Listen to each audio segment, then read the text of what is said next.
بسم اللہ الرحمن الرحیم. عزیز طلبہ، آج کا یہ لیکچر بہت اہم ہونے جا رہا ہے. آج ہم جو ہے یہ 75 نمبر کا ایک پیپر جو ہے وہ آپ کو دکھانے جا رہے ہیں. اردو کا کلاس نہم کا یہ 75 نمبر کا بورڈ پیٹرن کے مطابق پیپر ہے. یہ پری بورڈ پیپر ہے. یہاں پر میں آپ کو دو بچوں کے پیپر دکھاؤں گا. یہ ٹاپر بچے ہیں لیکن انہوں نے بہت غلطیاں کی ہیں، لیکن ابھی پری بورڈ ہے چونکہ اس لیے جو ہے ان غلطیوں کا تدارک جو ہے یہ ممکن ہے. اب اس بچے کو آپ دیکھیں کہ اس نے ایم سی کیوز میں 3 نمبر مس کیے ہیں. اب اس نے بہت خوبصورت لکھا ہے، جیسا کہ میں آپ کو بھی پورا اس کا پیپر دکھاؤں گا. اس کے باوجود جو ہیں اس بچے کے نمبر جو ہیں وہ کچھ کم آئے ہیں، اور اس کی وجہ کیا ہے یہ بھی ہم ڈسکس کریں گے. اب اس کے بعد یہ دوسرا ایک اسپیسیمن پیپر ہے کلاس 9 کا اردو کا. یہ بھی ایک ٹاپر بچے کا ہے، اور اس بچے نے بھی جو ہے چند غلطیاں کی ہیں. اس بچے کے 70 نمبر آتے ہیں، لیکن چند غلطیوں کی وجہ سے جو ہے وہ نمبر اس بچے کے کم آئے ہیں. آج ہم یہ بھی دیکھیں گے کہ یہ نمبر کم کیوں آئے ہیں. بچوں یاد رکھیں کہ آپ کو جو ہیں وہ 24 صفحات دیے جاتی ہیں، یعنی 24 پیجز. یہ 12 ورک ہوتے ہیں اور 24 صفحات ہوتی ہیں. اس کے اوپر آپ نے پیپر حل کرنا ہوتا ہے. اور یہ یاد رکھیں کہ اکثر بچے یہ پوچھتے ہیں کہ کیا اور جو ہیں صفحات مل جاتی ہیں. تو بچوں ہو سکتا ہے بعض دفعہ پیپر وہ دے بھی دیں، اور بعض دفعہ ایگزامینر جو ہے وہ بورڈ میں آپ کو پیپر نہیں بھی دیتے. اس لیے آپ نے ود ان 24 پیجز بہت ہوتے ہیں بچوں. اس میں آپ کو جو ہے وہ لازمی طور پر اپنے پیپر کو جو ہے وہ پورا کرنا ہوتا ہے. تو آج ہم جو ہے چند چیزیں جو ہیں وہ بڑے غور سے دیکھیں گے. آپ میرے ساتھ جو ہے اسی طرح جڑے رہیے. میرا نام پروفیسر محمد طارق رانا ہے، اور میں آج آپ کو جو ہے وہ بہت خوبصورت جو ہے بچوں کے پیپر دکھانے جا رہا ہوں. یہ لیسن جو ہے یہ لیکچر آپ کے لیے بہت اہم ہے. اس میں آپ کو ہم یہ بتائیں گے کہ آپ نے 75 نمبر کا جو پیپر ہے فل فلیج بورڈ میں کس طرح سے حل کرنا ہے. یاد رکھیں کہ ہم نے چند چیزیں دیکھنی ہیں. نمبر 1 یہ ایک پیپر فارمیٹ ہے جس میں ہم دیکھیں گے کہ ٹائم مینجمنٹ کیسے آپ نے کرنی ہے، کس طرح سے آپ نے جو ہے پیپر کو حل کرنا ہے کہ پورا پیپر حل ہو جائے. بعض بچے جو ہیں کچھ سوالوں کو زیادہ وقت دے دیتے ہیں اور اہم ترین سوالوں کو نمبر نہیں دیتے. جس طرح سے کہ یہ 2 پیپر جو میں آپ کو دکھاؤں گا، ان بچوں نے جو ہے وہ ان کا پیپر اینڈ پر جو ہے وہ ختم نہیں ہوا، یہ ختم نہیں کر سکے. اس کی وجہ یہ ہے کہ انہوں نے شروع میں جو ہے وہ کچھ سوالوں کو زیادہ وقت دیا، جس کی وجہ سے ان کا ٹائم مینجمنٹ نہیں ہو سکا. اس کے بعد پھر ہم بورڈ مارکر کا یوز جو ہے وہ دیکھیں گے. پھر ہم نے دیکھنا ہے کہ کون سا سوال پہلے کرنا ہے. پھر ہم یہ دیکھیں گے کہ بچوں سے پورا پیپر حل کیوں نہیں ہوتا. یہ بار بار جو ہے یہی سوال بچے کرتے ہیں کہ ہم سے پورا پیپر نہیں ہوا. تو تمام تر تیاری کے باوجود بچوں سے جو ہے وہ پورا پیپر نہیں ہوتا. تو چلیے آج ہم جو ہے یہ بورڈ کا پورا پیپر دیکھتے ہیں. یاد رکھیے کہ یہ لیسن جو ہے وہ 2 حصوں میں بھی ہو سکتا ہے. آپ نے جو ہے وہ اسکپ نہیں کرنا اسے، اور اسے پورا دیکھنا ہے. تو سب سے پہلے اس بچے کا پیپر آپ دیکھیں.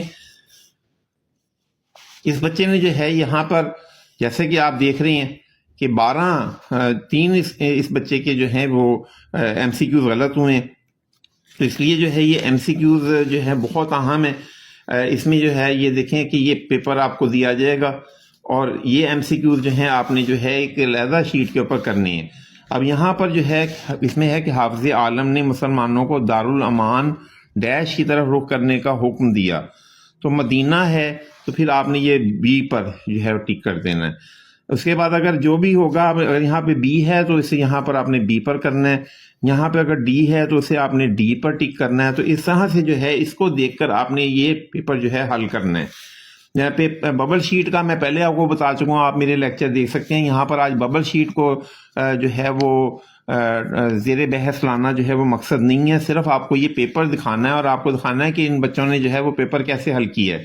تو یہ اب آگے سب چلتے ہیں. اب دیکھیں کہ کتنا خوبصورت اس بچے نے پیپر کیا ہے. یہ دیکھیں اکثر بچے پوچھتے ہیں کہ لیفٹ سائڈ سے پیپر شروع کرنا ہے یا رائٹ سے، لیفٹ اور رائٹ. تو اس سے بچوں کوئی فرق نہیں پڑتا، آپ کہیں سے بھی پیپر شروع کر لیں، کسی بھی جگہ سے پیپر شروع کر سکتے ہیں، آپ کسی بھی طرف سے پیپر شروع کر سکتے ہیں. اب یہ دیکھیں کتنا خوبصورت اس بچے نے جو ہے حصہ انشائی لکھا ہے، اور اس کے بعد جو ہے اس کے اوپر حاشیہ لگایا، اور سائڈ پر جو ہے یہ آلریڈی حاشیہ لگا ہوا ہے. پہلے یہ 605 نمبر مارکر سے بچے لکھ سکتے ہیں. اگر 605 بڑے کٹ والا مارکر ہوتا ہے، اگر وہ آپ نہیں استعمال کر سکتے تو 604 استعمال کر لیں. اب یہ دیکھیں کہ کس طرح سے حصہ انشائی لکھنے کے بعد اوپر والی لائنیں بھی خالی ہیں، نیچے والی بھی. پھر یہ سوال نمبر لکھا ہے، پھر اس میں جو ہے وہ اوپر اور نیچے والی لائنیں خالی ہیں.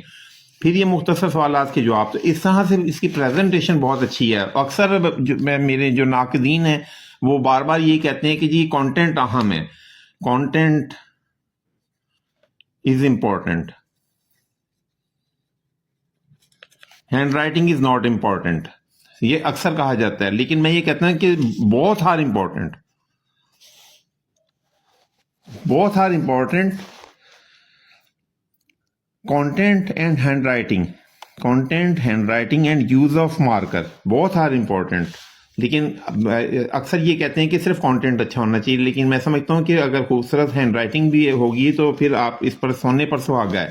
تو آپ یہ دیکھیں کہ پہلا سوال جو ہے انہوں نے کتنے اچھے انداز سے کی ہے کہ یہاں پر جو ہے حضرت اسما مختصر, دیکھیں یہ پیپر آپ کے سامنے ہے.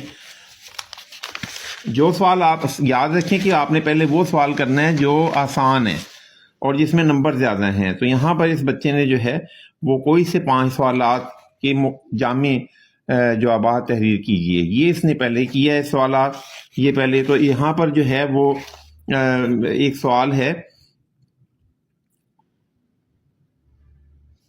حضرت اسما کون تھیں؟ تو یہاں پہ اس بچے نے اس کی ہیڈنگ بنائی ہے حضرت اسما. پھر دوسری ہیڈنگ جو اس بچے نے بنائی ہے, سلیم اپنے بھائی کے ساتھ مدرسے کیوں نہیں جاتا تھا؟ سلیم کے دیر سے مدرسہ جانے کی وجہ. تو اس طرح سے ہیڈنگ بنا کے اس بچے نے جو ہے وہ 5 سوالوں کے جواب بہت خوبصورت انداز سے لکھے ہیں. یہ دیکھیں کتنا خوبصورت ہے. پھر یہ دیکھیں کہ ایک اور بات اہم ہے کہ یہ جو جز نمبر یہاں پہ لکھا ہے, مثلا فرض کریں یہ اس نے جو پہلا کیا ہے حضرت اسما والا رضی اللہ تعالیٰ عنہ 7 نمبر, تو اس بچے نے جو ہے وہ 7 نمبر جو ہے وہ لکھنا چاہیے اسے یہاں پہ, یہ 7 نمبر یہ یاد رکھیں. اس کے بعد اگر آپ نے یعنی آپ نے جو بھی جز کرنا ہے اس کا نمبر آپ نے یہاں پہ لکھنا ہے. یہ بچوں یاد رکھیں کہ جو یہاں پہ جز نمبر ہے وہ نمبر آپ کو لکھیں. دیکھیں سوال نمبر 4 پہلے کیا تو سوال نمبر 4 لکھیں, اور اس کے بعد جو پارٹ نمبر کیا ہے, جز نمبر کیا, وہ آپ نے یہاں پہ لکھنا ہے. اس کے بعد یہ دیکھیں کہ کتنے خوبصورت انداز سے اس بچے نے جو ہے وہ حل کیا ہے. اب ایک چیز جو دیکھنے میں آ رہی ہے اس بچے کی, جو مجھے نظر آ رہی ہے, جس کی وجہ سے اس کو ٹائم کی مینجمنٹ میں جو ہے پرابلم ہوئی ہے, وہ وجہ یہ ہے کہ اس نے بچے نے جو ہے وہ زیادہ لکھا ہے, کچھ زیادہ لکھنے کی وجہ سے. تو آپ یہ یاد رکھیں کہ آپ نے مختصر جواب لکھنے ہیں, زیادہ لمبے جواب نہیں لکھنے. اب دوسرا اس نے جو سوال کیا ہے, اب دیکھیں کہ سوال نمبر 5 اس نے کیا ہے. یہاں پر میں آپ کو دکھاتا ہوں سوال نمبر 5. کسی ایک کا خلاصہ لکھیے.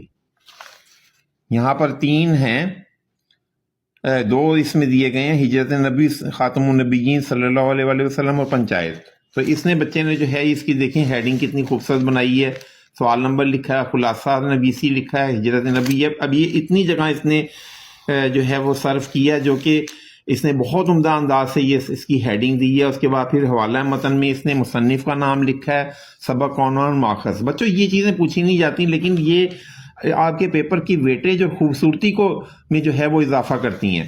تو اس بچے نے جب اب آگے ہم دیکھیں کہ خلاصہ کتنا کرنا ہے, اس بچے نے یہاں سے شروع کیا ہے, اور ہر لائن کے اندر اگر آپ دیکھیں تو 1 2 3 4 5 6 7 8 9 10, یعنی ہر لائن کے اندر جو ہے سطر کے اندر 10 جو ہیں الفاظ ہیں. اس کے بعد آپ یہ دیکھیں کہ اس بچے نے جو ہے وہ اگلے صفحے پہ جو ہے یہاں پر اسے ختم کر لیا ہے. یعنی جو خلاصہ ہے وہ تقریباً 2 صفحات سے زیادہ نہ ہو, یعنی 1.5 سے 2 صفحے, اس سے زیادہ نہیں ہونا چاہیے. اگر آپ اس میں زیادہ کر دیں گے تو پھر آپ, یہ صرف 5 نمبر ہیں, اگر آپ اس کو لمبا, بعض بچے جو ہے 3 صفحے لکھتے ہیں جو غلط ہے, تو 2 صفحے میں آپ نے اسے ختم کرنا ہے. اس کے بعد دیکھیں اگلا سوال جو اس نے کیا ہے, سوال نمبر 6 اس نے کیا ہے. اب سوال نمبر 6 جو ہے وہ نعت کا مرکزی خیال یا خلاصہ. تو بچوں یہ میں آپ کو, میرے ساتھ آپ جڑے رہیے, اس طرح سے میں آپ کو بہت اہم بات بتاتا ہوں. یاد رکھیں کہ جو نعت کا خلاصہ ہے وہ کسی بھی نظم کا خلاصہ 10 سطروں پر مبنی ہونا چاہیے, یعنی 10 سے 12 سطروں پر. اس سے زیادہ نہیں ہونا چاہیے. آپ اسے اگر لمبا کریں گے, بعض بچے پورے صفحے کا لکھ دیتے ہیں, تو وہ نیگیٹو مارکنگ ہوگی. اور مرکزی خیال جو ہے 5 سے